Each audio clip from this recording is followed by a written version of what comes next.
Can you hear me? All right, I'll be loud. So, first of all, this is awesome. I mean, I look around and I can't believe how many people are here. Peggy has poured her heart and soul into this project. I want to just tell a quick story, and it really has to do with Kim Martin and I've Decided. I was speaking at an I've Decided conference 3 years ago. And I remember it was at Weaver Ridge, and we're sitting there, and a lady came up to me, and she said, "I'm a nurse. I have a vision. I have this dream to do what we're all here today to do. And it's to integrate these much needed programs into our community." And as she laid out this vision, I was blown away with somebody who had obviously put a lot of thought into what are the next steps of being able to do this. Now, I will say this.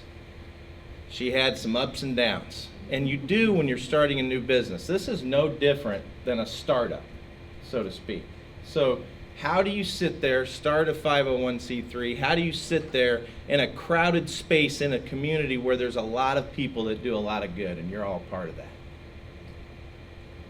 And I said, you know what? My mom's a nurse. She was a nurse for 40 years, and I love your passion. And I thought, I think I can help a little. And so she started carving out all of these different ideas, and the whiteboarding, and the lack of confidence at sometimes, and then the confidence sometimes, and then the board members, and then leaning on people, and going to community leaders like Andy Thornton with the Y, and saying, here's what we need. I'm not trying to boot anybody out of a space. What I'm trying to do is to give all an opportunity where there is a void in a lot of programs in this area. So a few months ago, she called and had this idea. And when you do something like this, you never know who's going to show. You never know who's going to show. So, I am so pumped right now for her.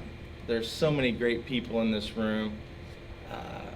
My ask to you today, as someone that's been in the nonprofit space for 30 years, is this is needed.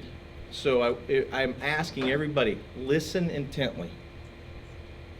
Think about how you can make a difference and ride on her coattails of this vision, because she's going to make change. She has the drive to make change, and she has the people behind her to make change. Not just me, but millions of people around here. It is so, I'm so pumped for you.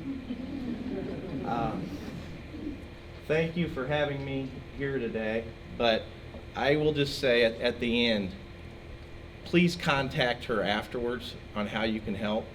There's people with Graceland that all scattered throughout, and see how you too can make change. At Children's Home all those years, I'd always say my personal motto is there isn't a day go by where I don't change lives and save lives. And I say that to all of my team there when I was there.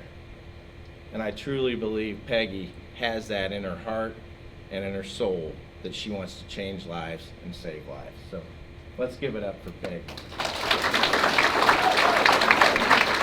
You know, we need to use our collective power within who we are and what we do in this community to keep rising above everything that's going on.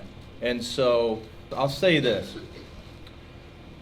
Phil Lockwood said it best. Sometimes you have to get the community involved and bought in before others really want to participate. Others being corporations, others being you name it, sponsors and so on. Just to tell you just a very quick story. There was a time I was raising $1 million, and I had someone I made a big ask to for $200,000, and they said, you raised the first 8, I'll give you the 2.